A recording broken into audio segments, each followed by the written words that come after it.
Hey everybody, welcome back to the Roast West Coast podcast. We're already in week 5 of our Coffee Smarter series with Chris O'Brien, founder, proprietor, and all-around coffee connoisseur from Coffee Cycle in Pacific Beach, San Diego. He's here to continue educating me on the ins and outs of coffee by explaining coffee processing. Specifically, what happens to the coffee bean at the farm before it gets transported to our local roasters, who turn it into a roasted bean ready to be transformed into your favorite coffee drink. Be sure to subscribe to the Roast West Coast newsletter with your email at roastwestcoast.com, which gives you show updates, recaps, and a lot more coffee content. You'll find more information there about coffee processing, along with links to Coffee Cycle and plenty more. Before we get into the show, I just want to remind you that you can get your first bag of coffee free from Libra Coffee when you sign up for a subscription using the promo code OneWildlife at libracoffee.com. That's one word, all spelled out in lowercase at libracoffee.com. Subscribing gets you coffee beans on your schedule and provides clean water for those in need. You can find details in the show notes. And now, it's time to get coffee smarter. And for another cup of coffee. Mr. Chris O'Brien, welcome back to the Roast West Coast podcast. Thanks for being here again to help us get coffee smarter. Great to be here. I always appreciate it. I'm actually looking at your menu right now online, and I see a bunch of words on there about the different coffees that you guys serve. Like if I were just to order a black cup of coffee, I might order something by their location of origin, like Ethiopia or Kenya or Costa Rica. Yep. But then there's always this kind of extra thing with it usually, like Ethiopia natural or Ethiopia washed. What's the difference, and what is that even referring to?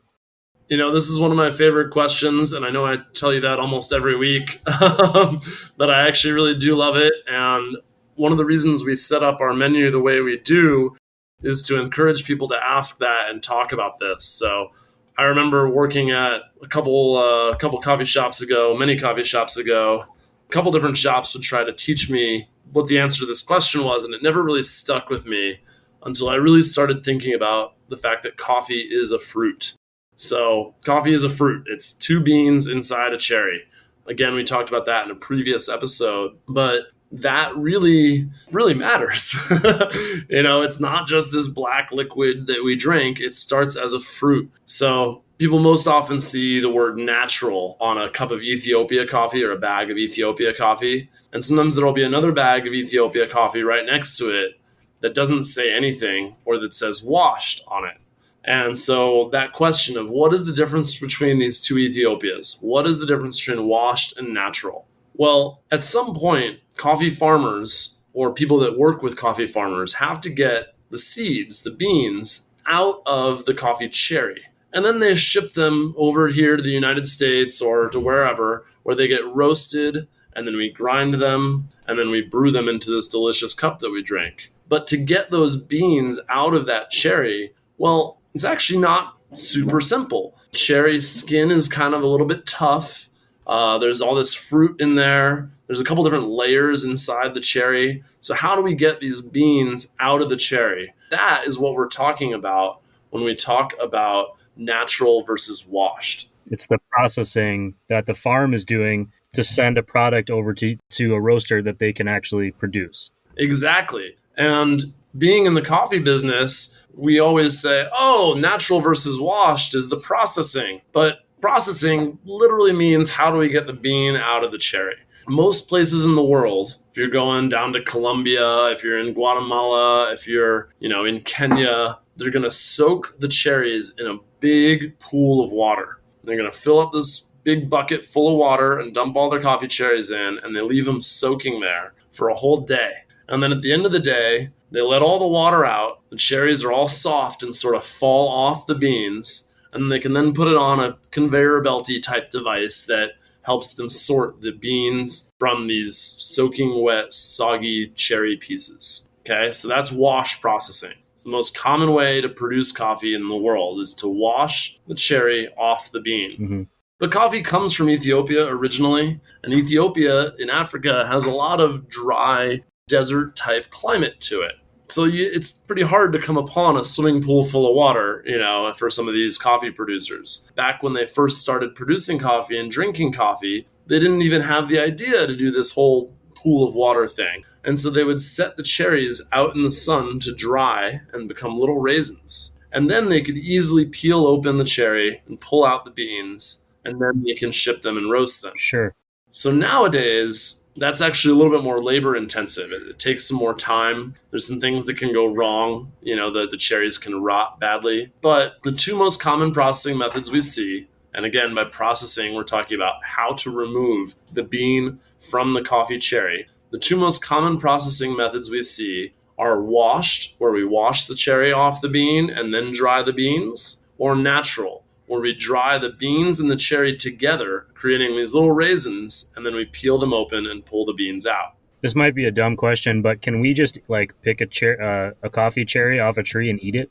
Absolutely. And most of the coffee pickers that work the fields, that work in between these big giant coffee bushes, when they need a snack, when they're feeling a little snackish, they'll pull a cherry right off the branch and eat it and spit those seeds out. And I've eaten a fair number of coffee cherries, and they're actually pretty tasty. They taste sort of like lychee or cherry, of course, or maybe like grape.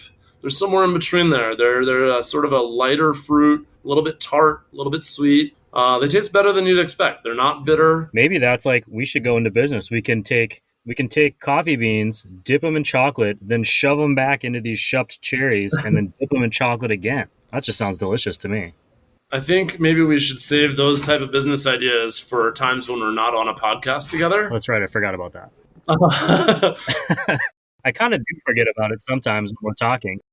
So one more thing on coffee processing is that there is sort of a middle ground. Because there are so many layers to this coffee cherry, you have the skin, you have the fruit, and then you have this one last layer around the beans called the mucilage, is like the stickier layer that's kind of whitish. There's also semi-washed processing out there where they remove the skin and some of the fruit with a machine, and then they dry it in part of the cherry, but not all of it. And that sort of gets this middle ground effect, and different parts of the world do it a little differently. So it's very common in Brazil. They call it pulped natural down there. In Sumatra, an island in Indonesia, they do it a little bit differently than that, and they call that one wet hulled. And then in Central America, it's really popular to use a specific machine to do it. And that machine can sometimes be calibrated to remove different amounts of the cherry. So they call that honey processing. And sometimes they do more or less honey left on the cherry. And by honey, we mean that last mucilage layer, that sweet, white, sticky layer that's left inside the fruit. That's really interesting. I know I spoke to Manzanita Roasting Company, and if you go on the Manzanita website, they have very detailed descriptions of the coffee beans that they sell, as much information as they can find. So if you're out there and you're trying to learn more about coffees or see what some of this information is, they will tell you on their site what the processing was, where it came from, the altitude it was grown at, the type of dirt that the coffee plant was in, as much as you can imagine. And some of that relates to this type of processing. So you can find out very quickly more details on the coffee you're drinking. That's so awesome they do that, because all of that really has an effect on the coffee's taste ultimately. Well, Chris, thank you for joining me again on Getting Coffee Smarter with Roast West Coast. I appreciate you being here, sir. Oh, it's a real pleasure as always, and I can't wait for next week.